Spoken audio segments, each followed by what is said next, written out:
Okay, welcome to the press conference. आज मुद्दामून एक महत्त्वाच्या विषयासाठी आपल्याला इथं बोलवलं आहे. गेल्या अनेक वर्षापासून आपल्याला माहिती आहे की महाराष्ट्रामध्ये गुटखाबंदी केलेली आहे. आपल्या FSSAI ॲक्टच्या सेक्शन 30 अंतर्गत प्रतिबंधित जे फूड आयटम्स आहेत त्याच्यामध्ये गुटखा आणि तत्सम आयटम जे आपले आहेत त्याच्यावरती गुटखाबंदी केलेली आहे. त्याच्यावरती आपण अनेक वेळा कारवाई करतो, रेड्स करतो, फाईन करतो, FIR करतो. त्याच्यामधल्या प्रोव्हिजननुसार जेल पण होते, प्रॉसिक्युशन पण चालू आहेत. परंतु प्रोहिबिटेड आयटम असतानाही, फूड आयटम असतानाही महाराष्ट्रातल्या ऑलमोस्ट सगळ्या ठिकाणी हा गुटखा विकला जातो आणि कंझ्युम केला जातो. ही रियालिटी आपण बघतोय. मग याच्यावरती पर्याय काय? एन्फोर्समेंट तर चालू आहे, ते आपण आता जास्त स्ट्रिक्ट करत आहोत, तर ते चालूच राहील. परंतु याच्यावरती काही डेटरन्स असा क्रिएट करता येईल का की ज्याच्या माध्यमातून, कारण प्रोड्युसर तर इथं नाही आहेत प्रोहिबिटेड असल्यामुळं, ते बाहेरून आपण जे याच्यामध्ये इन्व्हॉल्व असणारे बिझनेसेस आहेत, बिझनेस पर्सन्स आहेत, ट्रान्सपोर्टर्स आहेत, रिटेलर्स, होलसेलर्स, सेलर्स, हे त्याच्यामध्ये इन्व्हॉल्व आहेत. त्या प्रकारचं एक रॅकेट आहे आणि ते जर उद्ध्वस्त करायचे तर आपल्याला खूप मोठ्या प्रमाणात स्ट्रॉंग स्टँड घेणं हे गरजेचं आहे. ह्या निष्कर्षापर्यंत शासन पोहोचलेलं आहे आणि म्हणून मध्ये बऱ्याच वेळेस याच्यावरती डिस्कशन पण झालं की काय केलं पाहिजे. आणि मी इथं जॉईन झाल्यानंतरही याच्यावरती आम्ही विचार केला काय करता येईल, कारण याच्यामध्ये this is a danger to public health आणि म्हणूनच तो आयटम प्रोहिबिट केलेला आहे. जर पब्लिक हेल्थला जर डेंजर असेल आणि तो आयटम प्रोहिबिट केलेला असेल तरीही त्याचा व्यापार होत असेल, तिथं ट्रान्सपोर्ट होत असेल, होलसेलर विकत असतील, सेलर विकत असतील आणि तो अवेलेबल होत असेल, तर त्याच्यावरती स्ट्रिंजेस्ट पॉसिबल ॲक्शन घेणं गरजेचं आहे. ह्या निष्कर्षापर्यंत पोहोचल्यामुळं आज दिनांक 12 जून रोजी मी मोका लावण्याचे आदेश पारित केलेले आहेत. So we have issued the order saying that MCOCA provisions will be, MCOCA कायदा, मकोका ज्याला आपण म्हणतो, Maharashtra control of organise crimes act 1999, हा आम्ही इन्व्होक केलेला आहे. ही माझी त्याची ऑर्डर आहे इश्यू केलेली. आणि ह्या ऑर्डरच्या अनुषंगाने हा फक्त फूड सेफ्टी ॲक्ट 2006 कलम 3, 26, 27, 30, 38, 41, 42, 59, 63, 64 आणि 89 बरोबरच Maharashtra control of organise crimes act 99चा sections 21D, 21E, 21F, 3, 4, 18, 21 and 23 read with code of criminal procedure 1973 किंवा भारतीय नागरिक संहिता, सुरक्षा संहिता 2023 याच्या अनुषंगाने ही ऑर्डर मी आज पास केलेली आहे. एक मिनिट मला बोलतो त्या, माझं पूर्ण होऊ दे, पूर्ण झाल्यानंतर विचारा ना प्रश्न. सो ही कारवाई करताना हे प्रोव्हिजन्स आहेत. त्याच्यामध्ये ऑथॉरिटी कोणती आहे, त्याचं रॅशनेल काय आहे, कोणत्या क्राईम्सला, कोणत्या ऑर्गनाइज क्राईममधल्या जी 21D ची डेफिनेशन सांगितलं त्याच्या क्राईममध्ये हा क्राईम कसा बसतो, याच्या ऑथॉरिटी कोण कोण आहेत, ह्या सर्व आपण डिफाईन केलेल्या आहेत. आणि याच्या अनुषंगाने अल्टिमेटली आपण काही ऑर्डर्स, डिरेक्शन्स या माध्यमातून दिलेल्या आहेत. त्याच्यामध्ये ज्या ज्या ठिकाणी हे मोर दॅन वन्स एखाद्या ह्याच्यामध्ये ट्रेड करणारा व्यक्ती, संस्था, आस्थापना असेल त्यांच्याविरुद्ध कंपल्सरी मोका इन्व्होक करायची ही ऑर्डर आहे. त्याचबरोबर सेक्शन 23 ऑफ मकोका ची जी प्रोसेस दिलेली आहे ती प्रोसिजर कंपल्सरी पाळायची, हे पण आपण याच्यामध्ये आदेश दिलेले आहेत. त्यानंतर persons and entities against whom MCOCA shall be invoked are manufacturers and producers of prohibited food products, number 1. Number 2, financiers funding their manufacture, procurement or distribution. Number 3, interstate and intrastate suppliers and commission agents. Number 4, transporters and vehicle operators, including agents who book or arrange transport. Number 5, godown operators, warehouse owners and store managers who knowingly store such products. 6th, wholesale dealers and distributors. 7th, sub-dealers and semi-wholesaler agents. 8th, retail sellers forming part of an identified organized network. And 9, any other person who knowingly facilitates, abets, conceals or assists any of the above.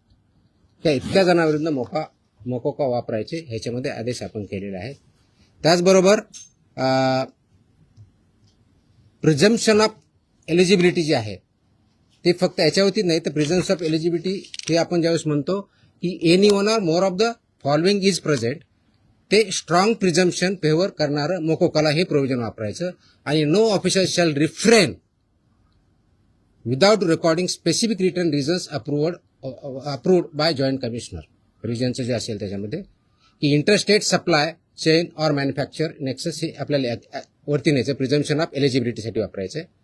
क्लॅन्डिस्टाईन godowns, fake labels, dummy firms or forged invoices याच्यासाठी सुद्धा हा वापरायचा आहे. Simultaneous seizures across multiple districts pointing to a common syndicate त्याच्यासाठी सुद्धा वापरायचं आहे. Corruption of enforcement officials or intimidation of informants of witnesses यासाठी आपण वापरणार आहोत. Seizure value exceeding ₹10 lakhs in a single action or ₹25 lakhs cumulatively from the same account or network. आणि financial flows indicating systematic profiteering including hawala और बेनामी channels याच्या सुद्धा आपण ते एस्केलेट करण्यासाठी हे सुद्धा प्रोव्हिजन त्याच्यामध्ये आपण वापरणार आहोत. याची ओरिजिनल ड्युटी आहे ते आपण फूड सेफ्टी ऑफिसरवरती देणार आहोत. डेजिग्नेटेड ऑफिसरच्या ड्युटी आपण याच्यात ज्याला असिस्टंट म्हणून त्यांना डिफाईन केलेल्या आहेत. जॉईंट कमिशनरच्यात केलेल्या आहेत. नेटवर्क वाईड प्रॉसिक्युशन करायचं हे आपण सांगितलं आहे. पार्शियल ॲक्शन घ्यायची नाही, कंप्लीट घ्यायची. आणि कॉन्फिस्केशन, अटॅचमेंट अँड फोरफिचरचं कसं करायचं ट्विन ट्रॅक स्ट्रॅटेजी ती पण त्याच्यामध्ये सांगितलेली आहे. त्याचं प्रॉसिक्युशन रजिस्टर मेंटेन करायचं सांगितलेलं आहे. बेलला अपोजिशन करायचं सांगितलेलं आहे. आणि procedure compliance with the criminal procedure code हे सुद्धा आपण मॅन्डेटरी केलेलं आहे. याचा सर्वांचा ऑब्जेक्टिव्ह जो आहे बेसिकली आपण मोका का वापरतोय कारण हा स्ट्रिंजंट लॉ आहे, आय अंडरस्टँड. आणि त्याचं म्हणूनच खूप थॉट करून विचार करून याच्यावरती कायद्याचे जे कलम आहेत, सेक्शन्स आहेत त्याचा अभ्यास करून this order is basically done to prosecute in the interest of food safety in violation but as an organized crime against public health. हा क्राईम पब्लिक हेल्थच्या अगेन्स्ट आहे. आणि आर्टिकल 47 ऑफ द कॉन्स्टिट्यूशन जे आहे ते स्टेटला मॅन्डेट करतं. That is where my order begins with. आणि तुम्हाला copy me देईलच, press note बरोबर ही कॉपी पण असेल so that you can go through that order. It says the Article 47 of the Constitution of India cast upon a state primary duty to improve public health and in particular to bring about prohibition of consumption of substances injurious to health. हे already आपण prohibit केलेलं आहे. त्याचं implementation व्हावं, public health improve व्हावं आणि public health जी endanger होते ते कंट्रोल करता यावं या दृष्टिकोनातून मोकोका कायद्याचे प्रोव्हिजन हे प्रोहिबिटेड आयटम जे 32 म्हणजे फसाई ऍक्टच्या सेक्शन 32 अंतर्गत जे आपण प्रोहिबिट केलेले आयटम आहेत त्यांच्यावरती आजपासून म्हणजे अगोदरच लागू करू शकलो असतं पण आज आपण ती ऑर्डर काढलेली आहे and it will B implemented completely across the state of Maharashtra. Sir, जो कायदा केला जो फॉरवर्ड चोरी जाते दुकानामध्ये पान मसाल्याच्या पुड्या आणि सुकी पुडी जे ते मिक्स केल्यानंतर गुटख्यासारखा पदार्थ तयार होतो. अशा पद्धतीने चालकीला कसं रोखलं जाणार कारण तो स्पेसिफिकली गुटखा या टायटलखाली विकला जातो. त्याच्यामध्ये मिसलिडिंग ॲडव्हर्टाइजमेंट ऍक्ट आहे. तुम्हाला काही दिवसापूर्वी कारवाई केलेली बघितली. फसाईमध्ये सुद्धा मिसलीड करणं, लेबलमध्ये चुकीची माहिती देणं, इन्ग्रेडियंट चुकीचे असताना वेगळा क्लेम करणं हा सुद्धा गुन्हा आहे. त्यानुसार आपण कारवाई करतो त्याच्यावरती. दिस इज मिसलिडिंग. ते मिसलिडिंगला कायदा दुसरं मिश्रण जे असतं ते पान मसाला त्याला सुद्धा याच्या अंडर घेतलं जातं ते तंबाखू. मी तेच सांगतोय की आपल्याला कोणताही एखादी ज्यावेळेस प्रॉडक्ट असतो त्याच्यावरती लेबल कोणतं असावं, ते कोणत्या स्टँडर्डचं असावं, त्याच्यामध्ये कोणते कोणते इन्ग्रेडियंट असावे, त्याची काय व्हॅल्यू आहेत वेगवेगळ्या त्या मॅन्डेट दिले. त्याचे रेग्युलेशन्स आहेत. फसाईमध्ये रेग्युलेशन्स दिलेले आहेत, व्हेरी क्लिअरली दिलेले आहेत. त्याचबरोबर ॲडव्हर्टायझिंग आणि मार्केटिंगचे सुद्धा रेग्युलेशन्स क्लिअरली आहेत. त्याचं व्हायोलेशन जिथं जिथं होतं त्या प्रोव्हिजनचा वापर आम्ही तिथं करणार आहोत. सर, याची जेव्हा कारवाई केली जाते लोकल पोलिसांची भूमिका खूप महत्वाची असते. स्पेशली बीट मार्शल आणि यांचा जो व्हिजिलन्स असतो तो अनेक वेळा नेक्सस तिकडे दिसून येतो अनेक पानटपऱ्यांवरती. ते कसं ब्रेक केलं जाणार का आपल्याकडनं कडक कारवाईची तरतूद सगळ्यांकडून. त्याच्यामुळे तुम्ही जर आता मी वाचलं व्यवस्थित ऐकलं असतं तर त्याच्यामुळे तुमच्याकडनं प्रतिक्रिया त्याच्यावरती अपेक्षित. पोलीस आणि नेक्सस ज्या ठिकाणी it's not about police or FDA किंवा फूड सेफ्टी ऑफिसर्स.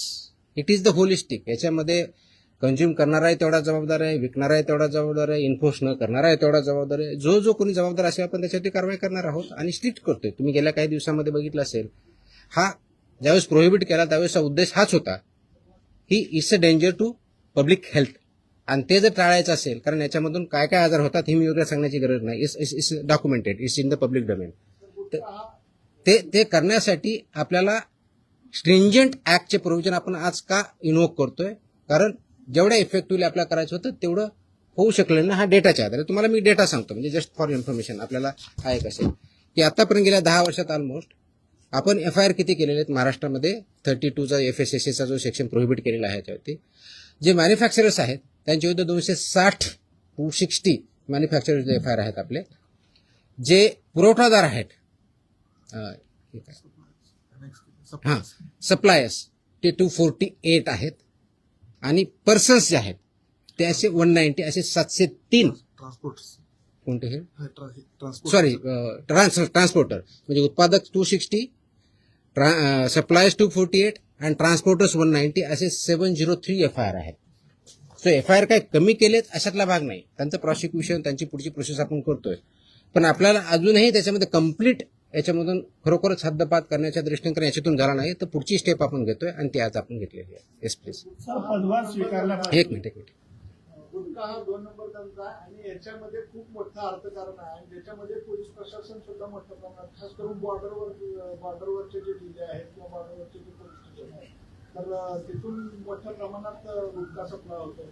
आता मी ज्या भागात धाराशिव जिल्ह्यामध्ये पोलीस स्टेशनच्या मोठ्या प्रमाणात पोलीस प्रशासन काही गाड्या पकडतं काही गाड्या सोडतं असे पण आपण मी जे सांगितलंय की दोज हु आर रिस्पॉन्सिबल त्यांच्यावरती आपण कारवाई करणार. कुणी असू द्या, ते माझे अधिकारी होऊ शकतात, इन्व्हॉल्व जर असतील तर दुसरे कुणी असू शकतात. त्याच्यामध्ये एड्स अबेट हे शब्दप्रयोग आपण जे केलेले आहेत त्याच्यामध्ये त्यांचं इन्व्हॉल्वमेंट जर सिद्ध झालं तर आपण त्यांच्यावरती करा. नाही FIR आतापर्यंत झालेले आहे. पण ते प्रूव्ह करण्यासाठी you are not getting my point. ते प्रूव्ह करण्यासाठी लेट मी आन्सर दॅट. ते प्रूव्ह करण्यासाठी आपल्याला ते डॉक्युमेंटरी एव्हिडन्स लागतील, आपल्याला एव्हिडन्सेस लागतील. असे आपल्याकडे सापडले तर डेफिनेटली आपण कारवाई करू. Let me complete. याच्यामध्ये आमचे काही अधिकारी इन्व्हॉल्व आहेत असं खूप अलिगेशन होतात, कंप्लेन येतात. आम्ही त्या व्हेरीफाय करतो. पुढच्या काही दिवसामध्ये असे काही अधिकाऱ्यांचं इन्व्हॉल्वमेंट आहे किंवा नाही याच्याबद्दलचे इन्व्हेस्टिगेशन आमच्याकडे सध्या चालू आहेत. त्याच्यातून जे रिझल्ट येतील ते आपल्यापर्यंत येतीलच. सर, आपण पदभार स्वीकारल्यापासून अनेक कारवाया केलेल्या आहेत. आतापर्यंत जेवढ्या कारवाया झाल्या साधारणपणे किती कारवाया झाल्या, किती तो डेटा मी प्रेसमध्ये दिलेला आहे ना. नवीन नाही मी डेटा मी प्रेसमध्ये दिलेला आहे. टीव्हीला त्या बाईट स्वरूपातला नाही मग टोटल आता ठळक काही कारवाई केल्या खूप केल्यात. सर, दररोज मी प्रेस देतोय. झालेली अटक आणि ते किती आहे किती गुन्हे दाखल झाले? देतो. Yes please. प्रोहिबिटेडची घ्या. एका वेळेस एक minute. I answer every question. Let me I come to हां.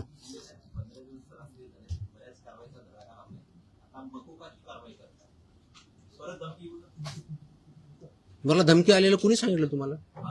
नाही sorry, no sorry. Please look at ती जुनी क्लिप आहे, कमीत कमी 10 वर्षापूर्वीची आहे. Look at the clip. आताची क्लिप नाही याची ती. दॅट वॉज नाही मला नाही आलेलं. That clip if I remember correctly, मला आठवत नाहीये, इफ आय रिमेंबर करेक्टली बहुतेक ती पुण्यातली क्लिप आहे. फेनावाजीन PMPM आहे. चेकआउट. तुम्ही बघा ते क्लिप आताची नाही. मला कोणतरी पाठवली, मला कोणतरी विचारलं. मला अशी धमकी नाही आलेली. येतो मी त्यांना. Let us focus on this. There are so many issues. Let us focus on this. Please. थोडं I'll answer on this one. 2 दिवसापूर्वी संभाजीनगरमध्ये FDAच्या पथकावर दगड फेकला आणि अधिकाऱ्यांना स्कॉर्पिओ गाडी त्यांच्या अंगावर घालण्याचा प्रयत्न केला. त्यांच्यावर पण मोकोका अंतर्गत कारवाई होती. आता हे जे मी तो exactly that's what I am saying. कारण मोकोका क्लॉज वापरण्यासाठी ज्या काही प्री कंडिशन्स आहेत त्या फुलफिल झाल्या डेफिनेटली करणार आम्ही. कारण त्याला एका गुन्ह्यासाठी होत नाही. It has to be more than one offence in last 10 years. त्यांच्यावर जर झालेला असेल तर डेफिनेटली आम्ही करू.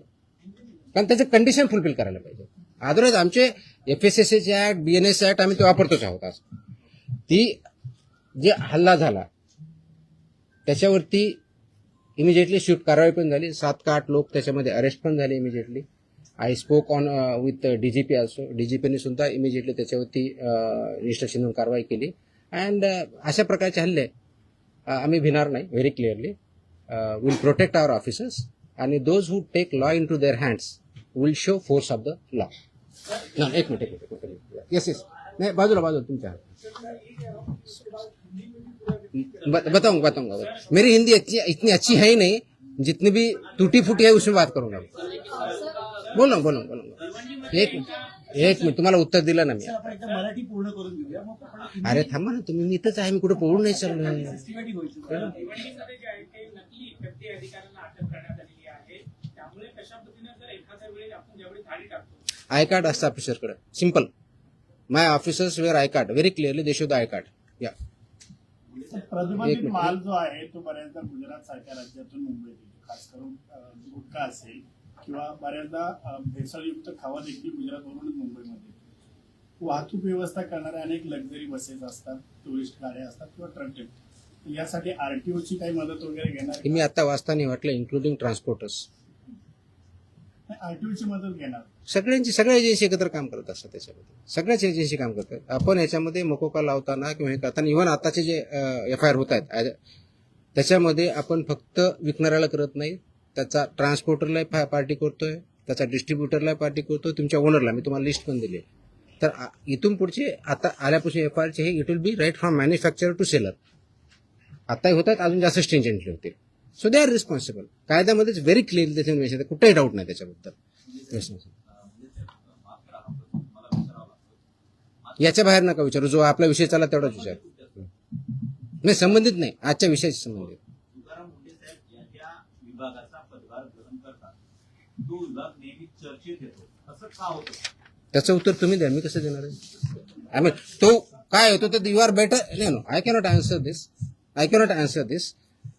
सिम्पल. कारण काय येतो, लोक चर्चा का करतात, तुम्ही जास्त का पब्लिश करतात, का कुणी काय करतं, ह्याचं उत्तर मी नाही देऊ शकत. You have to analyse. त्याचं उत्तर मी कसं देऊ शकणार? सोशल मीडियावरती तुम्ही इतिहासाचा प्रचंड लोकांचा पाठिंबा वी आर डायव्हर्टिंग.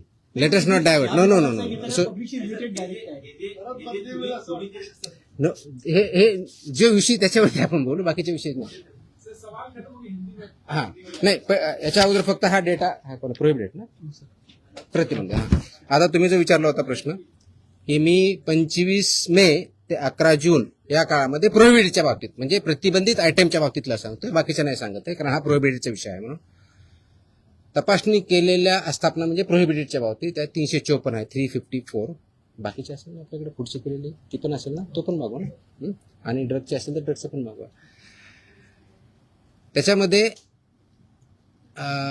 नाही सॉरी प्रतिबंधित पदार्थ आढळलेल्या आस्थापनाची संख्या 344 सापडली आपल्याला. तपासणी 354 केली. 344 मध्ये फाइंड आउट झालं. जप्त साठ्याची किंमत ह्या 344 मध्ये एक किती रुपये 3,27,24,629 rupees. 3,27,24,629 rupees. FIRs 235. Arrested people 350. Seal establishment of this 344 are 274. Seized vehicles are 26 and the price of that vehicle is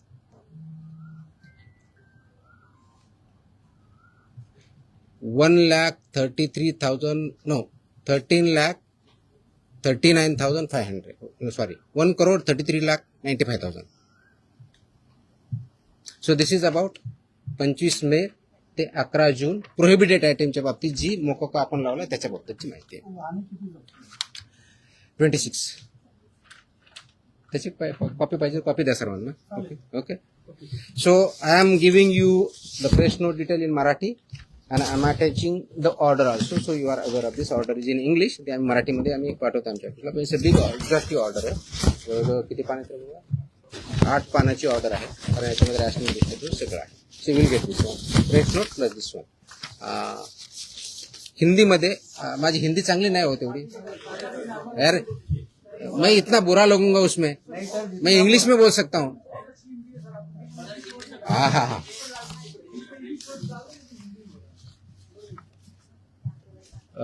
आप सब जानते हैं कि महाराष्ट्र में FSI एक्ट के तहत सेक्शन 30 के अंदर प्रोहिबिटेड आइटम्स है, जैसे कि गुटखा, पान मसाला, इसमें एक आइटम से प्रोहिबिटेड है.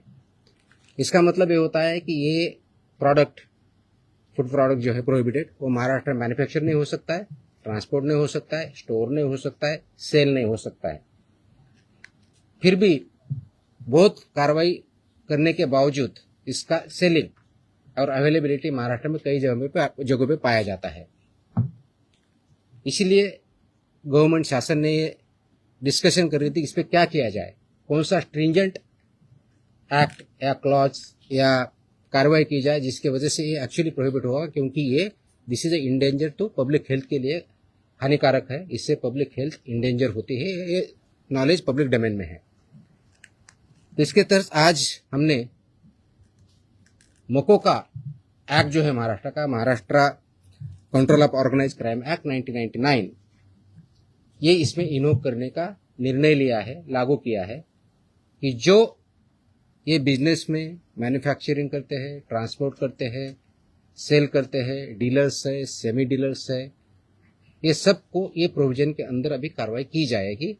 उसकी जो प्रोसीजर दी है सेक्शन 23 के अंदर मोकोका के, वो फॉलो करके ये मैंडेटरी किया गया है कि जो मोकोका के प्रोविजंस के में लायबल है, वो मैंडेटरी हमारे ऑफिसर एफआईआर करते समय मोकोका का प्रोविजन एक्ट इन्वोक करेंगे और उनको पनिशमेंट करेंगे. इसका ऑब्जेक्टिव है, उद्देश्य है कि पब्लिक हेल्थ जो इंडेंजर हुई है इसकी वजह से, उसको पूरा तरह से रोका जाए. और वो जो हमने प्रोहिबिशन किया है आइटम्स में, उसका अवेलेबिलिटी महाराष्ट्र में कहीं न हो और लोग उसको न खाए, जिसकी वजह से उनकी हेल्थ अच्छी रहेगी, उनका हेल्थ अच्छे रहने की वजह से उनका प्रोडक्टिविटी अच्छी रहेगी, और जो ह्यूमन डेवलपमेंट है, ह्यूमन ग्रोथ है, उसको भी अच्छी तरह से हो जाएगा. इसीलिए ये प्रोविजन आज हमने इन्वोक किया है. इसका ऑर्डर हमने आज as a commissioner food safety Maharashtra बोल के इश्यू किया है, और ये लागू हो रहा है और ये सब स्ट्रिक्टली आगे इम्प्लीमेंट होगा. अब तक का लास्ट 10 साल में जो मैन्युफैक्चरर्स है उनके खिलाफ 260 एफआईआर हुए हैं, जो सप्लायर्स है 248 एफआईआर हुए हैं, जो ट्रांसपोर्टर्स है 190, ऐसी 703 एफआईआर भी हो चुके हैं. इसका डेटा हमने मांगा है, उसका एनालिसिस भी चल रहा है.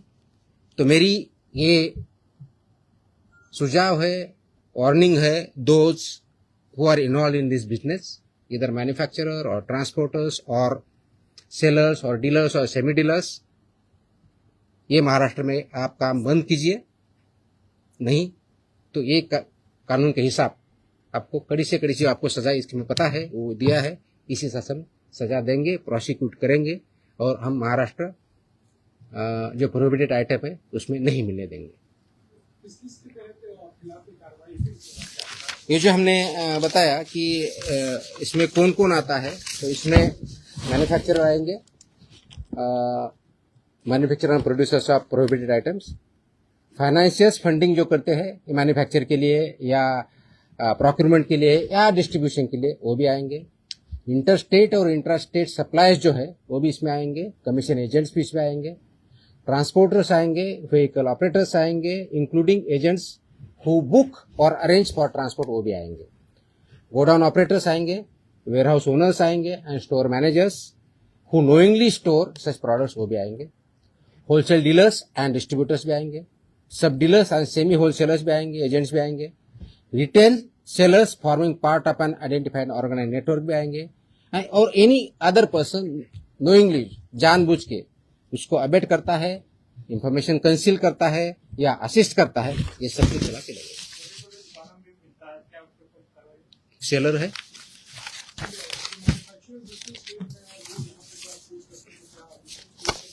So it's a part of syndicate. Syndicate K definition में सब कुछ आया है.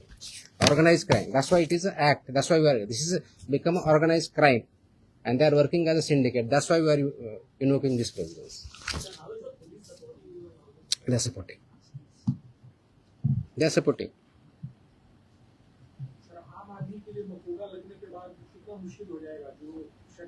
आम आदमी को क्यों मुश्किल होगा?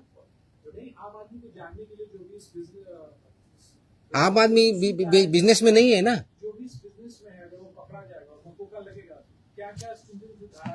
ये तो आप मौका में क्लियरली है ना, लाइफ इम्प्रिजनमेंट प्रोविजन आहे ना। किती सजा आहे त्याची? किती वर्ष ते काढा प्रोविजन? ऑफकोर्स दे प्रोसिक्यूट होंगे, कोर्ट में केस चलेगा। हाँ ऑफकोर्स आपको बेल अपोज कर हमने बता ही दिया ना कितना है।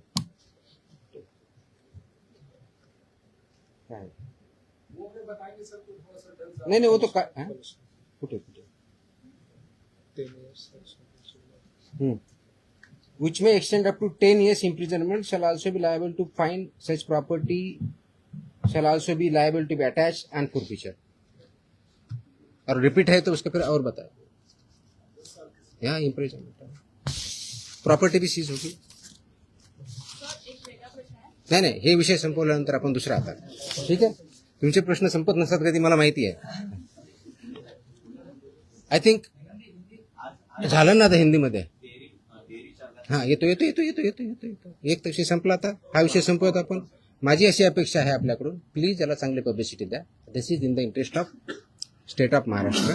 Is very very crucial, very very crucial.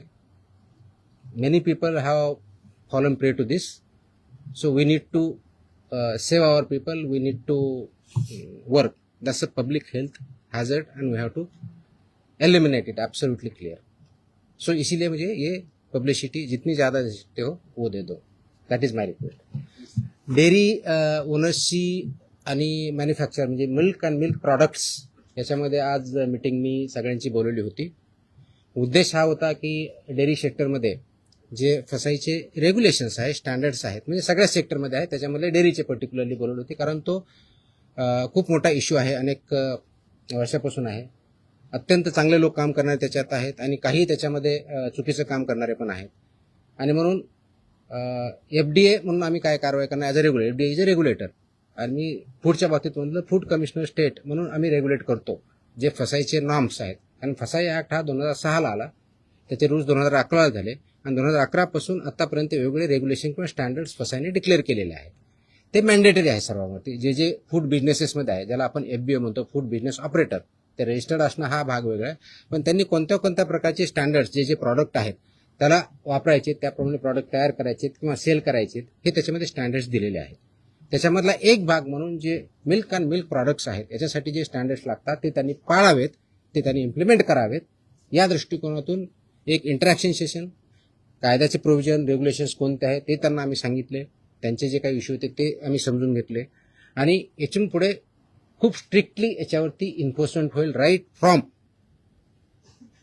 Collection centre गावातलं जे असेल तिथपासून ते म्हणजे तुमचा MBO असेल, म्हणजे तुमचं जे चिलिंग सेंटर असेल, कलेक्शन सेंटर्स असेल, चिलिंग सेंटरपासून तुमच्या डेअरीपर्यंत जात असेल, मग तुमचा दूध प्रॉडक्ट बनवणार किंवा पनीर बनवणार तिथपर्यंत जात असेल, ते प्रॉडक्ट बनवून ते कंझ्युमरपर्यंत जात असतील, ही सगळी चेनमध्ये जे जे त्याच्यामध्ये इन्व्हॉल्व आहेत त्यांनी हे सगळे स्टँडर्ड्स पाळले पाहिजेत, इम्प्लिमेंट केले पाहिजेत आणि त्याच्यामुळे चुकीचं काही होणार नाही हे त्यांना समजून सांगण्यासाठी, कायद्याचे प्रोव्हिजन समजून सांगण्यासाठी आम्ही मीटिंग बोलवली होती, इंटरॅक्शन केली. मी एक प्रेझेंटेशन पण केलं की कायदा काय सांगतो, नाही केलं तर त्याचे काय प्रोव्हिजन होतात. तर 2-3 ठळक ज्या गोष्टी आहेत त्याच्यामधल्या, तर एक पहिलं की अनसेफ फूड हे कशाही परिस्थितीत टॉलरेट केलं जात नाही, जाणार नाही, इन्क्लुडिंग मिल्क प्रॉडक्ट्स. अनसेफ फूडची डेफिनेशन कायद्यात दिलेली आहे, त्याच्यामुळे मी इथं बोलत नाही, त्या तुम्ही वाचू शकता, त्याच्यात क्लिअरली आहे. दुसरं अडल्चरेटेड फूड, तिसरं मिसब्रँडेड, चौथं सबस्टँडर्ड आणि अजून काय एवढंच नाही. सो अशा प्रकारच्या कॅटेगरी आहेत आणि या प्रत्येक कॅटेगरीला काय पनिशमेंट आहे हे कायद्यामध्ये दिलेलं आहे. तर ते व्हायलेट तुम्ही करू नये. त्याचे जे वेगवेगळे रेग्युलेशन, पहिला रेग्युलेशन फॉर रजिस्ट्रेशन कंपल्सरी आहे, ते बऱ्यापैकी इम्प्लिमेंट आहे आजच्या डेटला, रजिस्ट्रेशन आणि लायसन्सिंग. पण ते तेवढ्यापर्यंत चालत नाही. फूड प्रॉडक्ट्सचे जे 2011चे स्टँडर्ड्स आहेत ते बऱ्याच वेळेस कॉम्प्रोमाइज केले जातात, ते करता येणार नाही. मार्केटिंगच्या किंवा ॲडव्हर्टाइजिंगच्या बाबतीत चुकीचं दिलं जातं, ते करता चालणार नाही. त्याचबरोबर काय म्हणतो त्याला, प्रिंटिंग, काय म्हणतो त्याला, प्रिंट करतो ते लेबलिंग जे आहे ते व्यवस्थित होत नाही किंवा चुकीच्या पद्धतीने होतं का मिसलिडिंग होतं, ते चालणार नाही. पॅकेजिंग, त्याचे स्टँडर्ड्स ठरवले आहेत, ते पॅकेजिंग त्याच पद्धतीनं पाहिजे, ते चालणार नाही. हे त्यांना आम्ही चांगल्या पद्धतीनं समजून सांगितलं आहे आणि बाय अँड लार्ज त्यांची कन्व्हिन्स झालेली आहेत की येस, आमच्याकडे काही ज्या त्रुटी असतील तर आम्ही त्याच्यामध्ये कारवाई करू, जेणेकरून हे जे दूध आहे किंवा प्रॉडक्ट आहे, फूड अँड फूड प्रॉडक्ट जे आहेत ते कंझ्युमरला जे स्टँडर्ड फसाईने घालून दिलेले आहेत ते त्याप्रमाणे करतील. जे करणार नाही त्याच्यावर फसाई ॲक्टनुसार आपण त्याच्यावरती कारवाई करणार आहोत. आता हे standard over a period of time आले, 2011 पासून आतापर्यंत जवळजवळ टोटल 28 प्रकारचे रेग्युलेशन किंवा स्टँडर्ड आहेत. त्याच्यातले 6 हे ऑथॉरिटीचे आहेत, पण 22 आहेत वेगळ्या प्रॉडक्टच्या बाबतीतले आहेत सगळे. त्याच्यातले बऱ्याचशा अंशी 6 ते 10च्या दरम्यान हे फूड अँड फूड प्रॉडक्ट्स लागतात. प्रत्येकाला मोर दॅन 1 लागतात. रजिस्ट्रेशन कंपल्सरी आहे, पण ते फूड कॅटेगरी जी असेल त्यांना ते लागतात. ते स्टँडर्ड्स आम्ही जास्त इम्प्लिमेंट करू, सॅम्पलही आम्ही वाढवू आणि त्याचबरोबर आम्ही हे सांगितलं की कंप्लायन्स करणं ही तुमची जबाबदारी आहे आणि इन्फोर्स करणं ही आमची जबाबदारी ॲज अ रेग्युलेटर म्हणून. ती इन्फोर्समेंट आमचं स्ट्रिंजंट होईल. त्याच्यामुळं आपण स्वतः आपल्या आधीनिसं ज्यांच्याकडून तुम्ही दूध घेता, जे चिलिंग सेंटर्स आहेत, जे तुमचे प्रॉडक्ट्स आहेत, तुमचे प्लांट्स आहेत, त्या ठिकाणी याचं कोणतंही व्हायोलेशन होणार नाही याची काळजी तुम्ही घ्या. आणि सबस्टँडर्ड असेल, अनसेफ असेल, तो माल रिजेक्ट करा. तो तुम्ही वापरू नका, दुसऱ्याकडे वापरून देऊ नका, so that this unsafe, substandard, adulterated, misbranded असं कोणताही प्रॉडक्ट मार्केटमध्ये येणार नाही. यासाठी तुम्ही कार्यरत राहा आणि ते कंप्लायन्स करता की नाही त्याचं इन्फोर्समेंट आम्ही बघू आणि जिथं कंप्लायन्स होत नाही त्यांच्यावरती आम्ही स्ट्रिक्ट कारवाई करू. दिस वॉज द मीटिंग. तुमच्या कारवाईचं शेतकरी फार खुश आहेत. तुमच्या कारवाईच्या नंतर आटपाडी तालुक्यामध्ये तुमचा दुधाभिषेक करण्यात आला. दुधाचे रेट वाढतील असं वाटतं तुम्हाला? रेट माझ्या हातात नाही आहेत. वाढवणं हा इज अ फ्री मार्केट. त्याच्यामुळे दुधाचा किती रेट असावं ते डिमांड सप्लायवरती ठरलं जाईल. पण आपण अडल्चरेशन बंद करू शकलो, आपण सबस्टँडर्ड दूध बंद करू शकलो, प्रॉडक्ट्स बंद करू शकलो, तर ऑफकोर्स प्युअर दुधाला डिमांड वाढेल. ऑफकोर्स मार्केट फोर्सेसनुसार त्याचे जे काही परिणाम होते ते होते. आतापर्यंत ज्या कारवाया झाल्या, अनेक जप्त केलेला माल आहे तो टेस्टिंगसाठी पाठवण्यात आलेला आहे. किती माल येणे बाकी आहे? आता खास करून दूध किंवा दुग्धजन्य पदार्थ यांचे लवकर नाशवंत होतात, त्याची आम्ही काळजी घेत आहोत. त्याचे जे पिरियड दिलेला आहे, ड्रगच्या बाबतीत 60 दिवसाचा असतो, फूडच्या बाबतीत 14 दिवसाचा असतो, त्या वेळेतच येतील आम्ही इन्श्युअर करतोय. त्याची सुद्धा मी आढावा घेतलेला आहे. आपल्याकडं 3 ठिकाणी आपल्या स्वतःच्या लॅब आहे. पुण्याला आपली हेल्थ डिपार्टमेंटची ऑलरेडी लॅब आहे, प्लस मुंबईमध्ये BMCची लॅब आहे, प्लस गव्हर्नमेंट ऑफ इंडियाच्या फसाच्या PPP वरती लॅब आहेत. त्याच्यामुळे आपण ते सॅम्पल वेळेत कसे होतील याची आपण काळजी घेत आहोत. मनुष्यबळा संदर्भात देखील मागे एकदा भरपूर एकाच दिवशी सगळं तुम्हाला परत प्रश्न यायचं नाही का असं सांगा, मी सांगू शकतो. नाही, रोज तर नाही शक्य, पण इन बिटवीन आपण भेटत जाऊ. 100 नहीं, इसमें मुकदमा वो प्रोहिबिटेड आइटम के लिए है. विल एज आई टेल ना, इसमें रिपीट ऑफेंसेस कितने क्या है हम देखेंगे. Will examine everything. We have collected data, we have started overcome that. ये एक दिन का ऑर्डर नहीं है, it has lot of thought has gone into it. जो कंडीशन में अगर फुलफिल करता है डेफिनेटली, इसीलिए मैंने मैंडेटरी किया है ना उसको. या सरकारी रुग्णालयांना, पुण्यातील आणि पिंपरी चिंचवडमधील रुग्णालयांना हिंदुस्तान अँटीबायोटिक्स कंपनीमधून औषध निर्मिती थांबवण्याचा निर्णय आपल्या विभागाने घेतला आणि औषध निर्मितीमध्ये त्रुटी आढळल्याने हॉस्पिटल औषध निर्मिती, हॉस्पिटलमध्ये जे इंजेक्शन आणि सलाईन पुरवठा करतात ना, त्या पुण्यातील आणि पिंपरी चिंचवडमधील हिंदुस्तान अँटीबायोटिक कंपनीमध्ये औषध निर्मिती थांबवण्याचा निर्णय घेतला होता असं यांनी बजावलं. म्हणजे आपल्या विभागाने कुठे कॉपी येते प्रश्न आला मला. नाही, तुम्ही प्रश्न असा अझम्पशनवर प्रश्न नका ना विचारू. असा अजम्पशन प्रश्न नका विचार. तुमचा काय फॅक्ट्स काय ते सांगा. मग अशा आदेश बाजूला असा प्रश्न आला तर कुणी आदेश बरोबर हे तर पाहिजे माहित पाहिजे. औषध निर्मितीमध्ये त्रुटी आढळल्याने शोकॉज नोटीस बजावण्यात आली. प्लीज प्लीज थोडंसं तुम्हाला समजून सांगतो. कंटेक्स्टमध्ये मी त्या स्पेसिफिक केसबद्दल बोलत नाही कारण तुम्ही स्पेसिफिक प्रश्न विचारत नाही. मी तुम्हाला जनरल सांगतो. काय असतं की मार्केटमध्ये जे आपले ड्रग्ज असतात म्हणजे मेडिसिन्स असतात त्यांचं आम्ही चेकिंग करत असतो. चेकिंग करताना परत सबस्टँडर्ड, अडल्चरेटेड आणि याच्यामध्ये ड्रगमध्ये एक कॅटेगरी आहे स्प्युरियस किंवा मिसब्रँडेड या प्रकारचे आढळले तर त्याला पनिशमेंट ड्रग्ज अँड कंट्रोल ॲक्टनुसार आम्ही करतो. असे जर काही कॅटेगरी आढळल्या असते आमच्या याच्यामध्ये तर there is a provision called recall order म्हणतात त्याला आणि स्टेट ड्रग कंट्रोलर ते करत असतो. ती प्रोसेस आम्ही चालू केलेली आहे. म्हणजे आम्ही कुठं आम्हाला कंप्लेंट आली, मी व्हेरीफाय केलं, आम्हाला वाटलं, आम्ही सॅम्पल घेतले, त्याच्यातून आम्हाला ह्या 4 कॅटेगरीपैकी जी कोणती आलेली आहे तर तो प्रॉडक्ट मार्केटमधून फक्त हॉस्पिटलमधून नव्हे मार्केटमधून आम्ही रिकॉल करतो. त्या कंपनीला सांगतो आणि त्याची मी पब्लिसिटी पण करतो. तर तशा प्रकारच्या ऑर्डर आम्ही ज्या ज्या केसेसमध्ये आम्ही ते recall order drug control state drug controller हुई सिटिंग हिअर म्हणजे इथं जे आपण जॉईंट कमिशनर ड्रग HQ म्हणतो he is a state drug controller तर त्यांच्या मार्फत इश्यू करतो आणि ते कंप्लाय करतो. पर्पज असा असतो त्याच्या पाठीमागचं की जर हे चुकीचं आहे तर ते कंझ्युम होऊ नये म्हणून ते रिकॉल ऑर्डर असते आणि बाकीचे प्रोव्हिजन ज्याप्रमाणे FIR करून किंवा जे काय प्रॉसिक्युशन करायचे त्या कंपनीवर आम्ही करत असतो. तर अशा आमच्या पुण्यातले जे एक आम्ही हे केलेलं आहे कोणते ते हां पुण्यामध्ये शेड्यूल H मधले औषधं जप्त केले होते 11.19 लाखाचे. That is Cipla company. तर त्याची आमची तिथल्या लोकलनी केली पण इथून आमची ऑर्डर अजून 1-2 दिवसामध्ये रिकॉलची जाईल. त्याच्यामुळे ते प्रॉडक्ट जे असतील ते पूर्ण मार्केटमधून पूर्ण अक्रॉस कुठे असू द्या इंडियामधले कुठे असू द्या ते रिकॉल होतील. तसेच बाकीच्याही गोष्टीवर आम्ही कारवाई केली. That is the provision you should understand. हे रिकॉल ऑर्डर असते. It's a standard procedure as per the drug control act 1940 आणि त्याच्या अंतर्गत 1945 रूल्स. हे स्टँडर्ड प्रोसिजर आहे. वी आर फॉलोइंग इट ना. कदाचित अगोदर होत नव्हती नाही माहीत मला माहीत नाही but will follow it so that public हेल्थला त्याच्यातून डेंजर राहणार नाही. आणि आपको ज्यांनी प्रोड्यूस केलेलं आहे जे सेल करतात त्यांच्यावरती नियमानुसार आपले कारवाई. ओके बिफोर यू फॉरगेट एक लास्ट अजून एक आदेश मी आज पारित केलेला आहे. हा आदेश आहे ड्रग्स म्हणजे माझ्याकडे 2 सेक्शन एक फूड आहे आणि एक ड्रग आहे. हा आदेश आहे की बऱ्याच ठिकाणी आमच्याकडे कंप्लेन येतात माहिती भेटते की हॉस्पिटलमध्ये कुणी पेशंट ॲडमिट जर असेल आणि त्याला जे काही औषधी लागत असतील तर ते त्यांच्याच फार्मसीमधून घ्यायचे अशा काही कंप्लेंट असतात आमच्याकडे.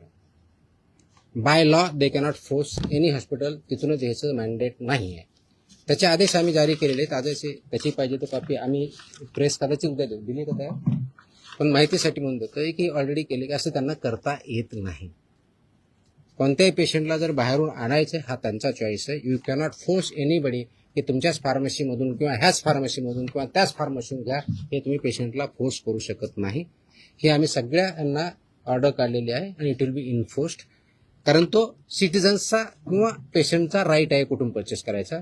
त्यांना तुम्हाला प्रिस्क्रिप्शन द्यावं लागेल. प्रिस्क्रिप्शन दिल्यानंतर त्यांना जिथून आणायचे तिथून आणतील. त्याच्यामुळे यू कॅनॉट फोर्स की तुमच्याच फार्मसीमध्ये घ्यावा. तो पण आदेश आज आम्ही पारित केलेला आहे.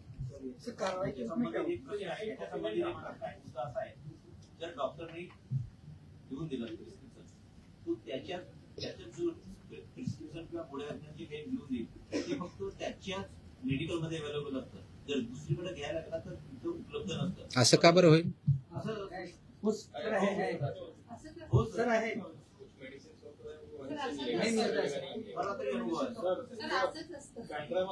म्हणजे मेडिसिन फक्त त्याच्या हॉस्पिटलसाठी. होल्ड ऑन ऐकून घ्या. ते मेडिसिन फक्त त्याच्या हॉस्पिटलसाठी बनवलं आहे का? त्याच्यात मेडिकल सांग. त्याच्यामध्ये स्टँडर्ड ज्या ॲडवायझरीज आहेत त्या ॲडवायझरी अशा आहेत की त्यासाठी जेनरिक ऑप्शन काय हे पण देऊ शकतात. ते मागू शकता पेशंट. असं स्पेसिफिक आले तर आम्ही कारवाई करू. मला स्पेसिफिक लागेल जनरल नको. आय नीड आम्ही कारवाई करो. There is a law. मैं है या नहीं बोल रहा मैं क्वेश्चन नहीं कर रहा हूँ. अगर ऐसे हमारे पास स्पेसिफिक कंप्लेन आते हम कार्रवाई करेंगे ना. तर कसं ते कंटेंट पेक्षा ते ब्रँड नेम देतात, त्यामुळे लोक ब्रँड नेम वरती जातात आणि कंटेंट हा खूप मोठा विषय आहे. प्रिस्क्रिप्शन कसं लिहावं, कुठं लिहावं, कोणतं द्यावं, आता त्याच्यात मी जाणार नाही की तो माझा डोमेन नाही आहे. माझा ड्रगच्या बाबतीतला जो इश्यू आहे, अशा प्रकारच्या कंप्लेंट जर आमच्याकडे आल्या तर will definitely investigation look into it. Okay, I think I have satisfied everybody. आणि मोकोकाला जरा वाईट पब्लिसिटी आहे. येस, या अगोदर नाही सांगायचं का? अरे नाही, आता नाही, बाकीचे सगळे नाही, प्रिंटमध्ये it is required and it is essential also. Okay, चलो, थँक्यू.